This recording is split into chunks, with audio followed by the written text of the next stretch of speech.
Hear ye. It's me, a badass for the TV. Yeah, man, our country is in disarray. You got masked people faking like police, faking like ICE officers, just kidnapping people in broad daylight. This is crazy, and it's not okay.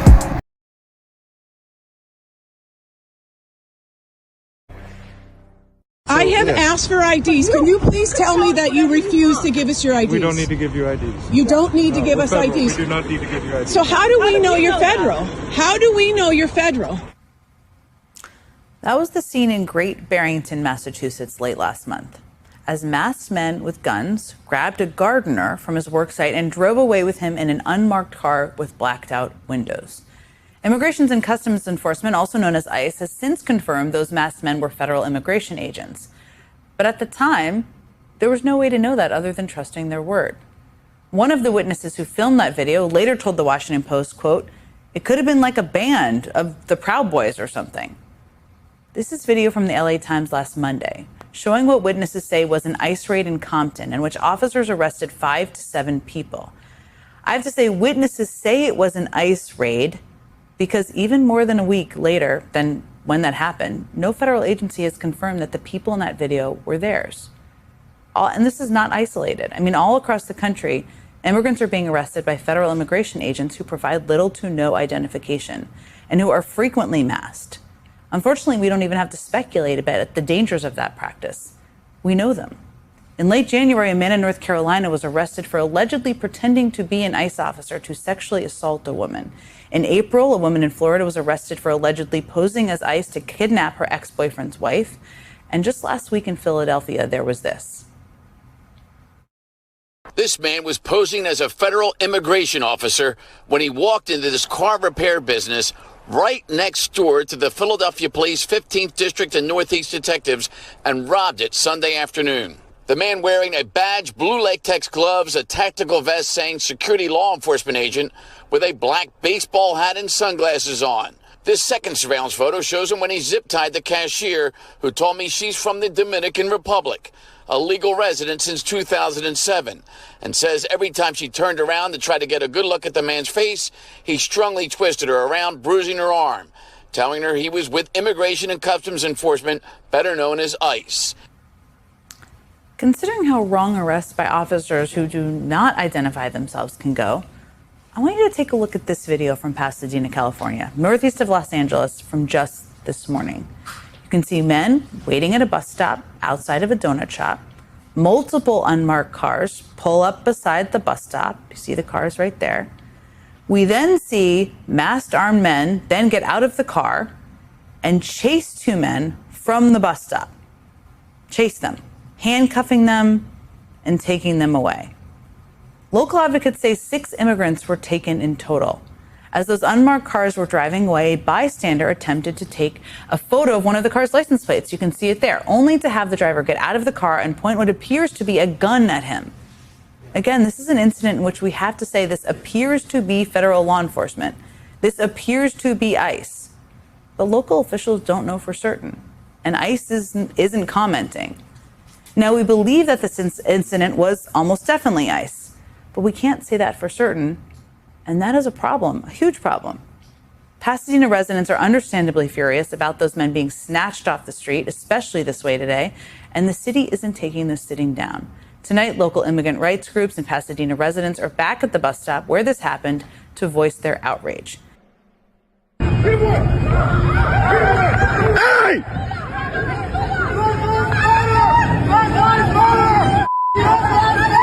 Leave our city!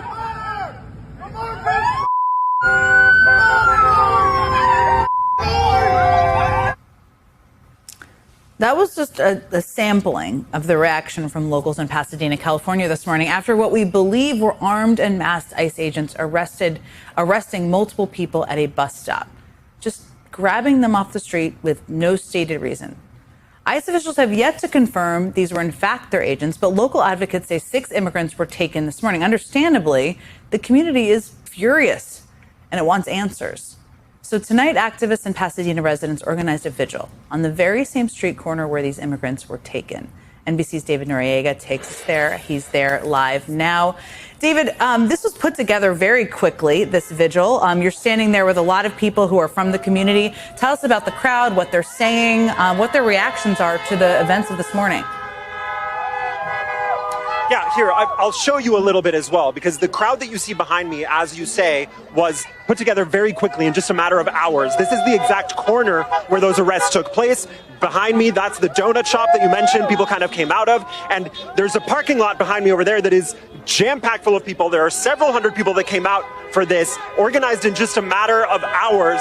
And that shows you kind of the extent, not only of the organizing that was already in place in a place like Pasadena to respond to an event like this, but also kind of the authentic reaction that you get from a community like this to incidents like this. Because it's not only, Jen, it's not only everything that you mentioned about how, agents are doing this with their faces covered in unmarked cars without answering questions. It's also the fact that in many instances, the people who are getting picked up are effectively disappearing, in some cases for 3 days, 4 days, or even longer. Their loved ones, their lawyers can't find them, can't get in touch with them.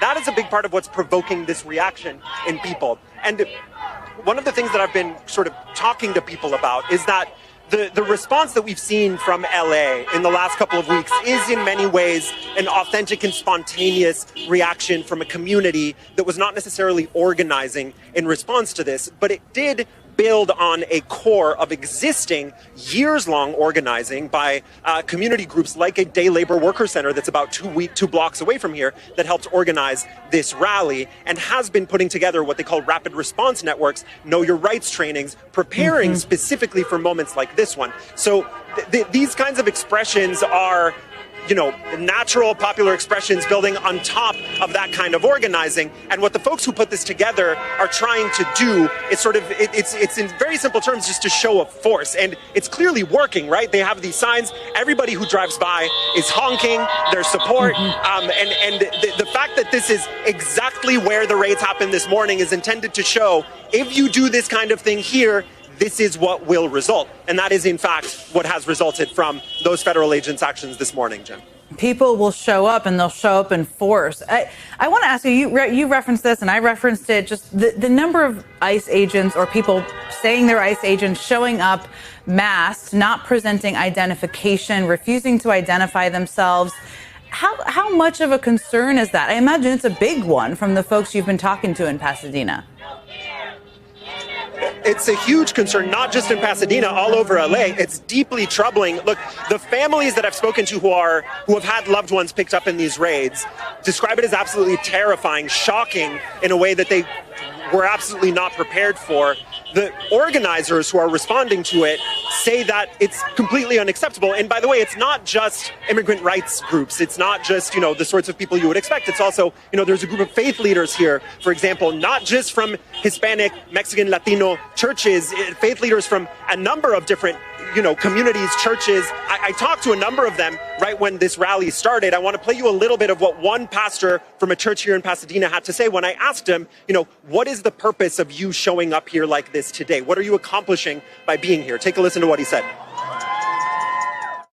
I would invert the question. If we didn't come out, what it would say would be that we would accept the abuse of our rights in silence. Like people's rights are being abused, people's rights are being violated. There are masked people in unmarked cars that are coming into communities and abducting people, and we don't know where they're going. Their due process is being violated. And so if we didn't come out, it would be saying that we accept this, that we are in agreement with this, and we are absolutely not. Because these abductions of our neighbors and of our community members are also trial runs for what this administration will attempt to do to citizens and other people who are their political opponents. So if we don't stand up to stop it now, the question is, where will it end? When will it stop? So we all have to rise up. Even if you don't feel like you care about this, do you care about yourself? Because I'm telling you, this is a trial run for what they will attempt to do to other people. So I'm out here because I care about my fellow humans. My faith commands it. And I'm out here because I'm here to say that we will not stand for the abuse of our rights and for the abuse of our community and our neighbors. It has to stop somewhere. So that's why I'm out here, because we can't not be out here right now.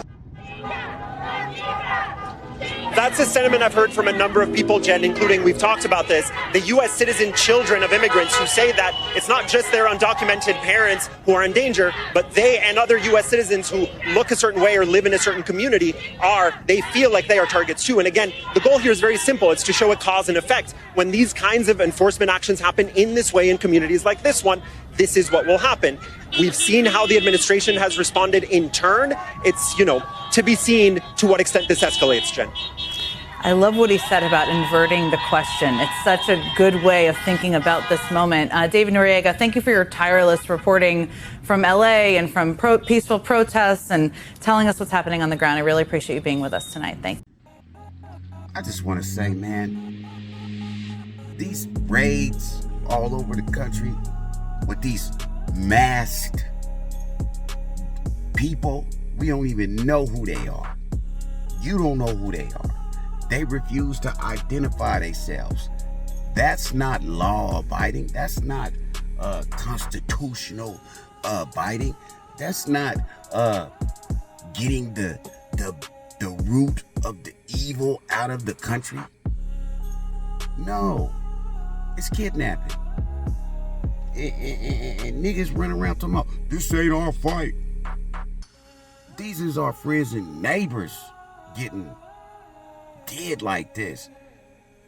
And there's a saying that goes, people who have nothing to hide nothing.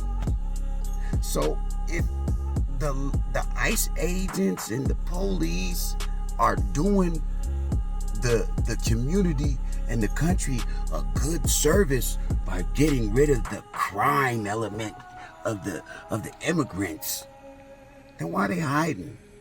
Why are they hiding their faces? Why are they scared to identify who they are? Why are they snatching up people at the courts that are going through the proper motions to get their immigration status taken care of? You stopping them from doing what they're supposed to do, and then you're saying they ain't doing what they're supposed to do. And that's not right. Y'all ain't doing what you're supposed to do. You police, identify yourselves. Put your face out there if what you're doing is righteous. Man, this is crazy, man. This is great. I'm gonna get off my soapbox, man. This is wild. This is all of our fights, because an injustice to one of us is an injustice to all of us. And like bro said, this ain't nothing but a trial run for what they really want to do and who they really want to snatch up. All these unarmed vigilante proud boys coming through your neighborhood, cleaning it up. That's not okay. That's not okay. And it's not okay that we sit in silence and watch it. It's not right. It's not right.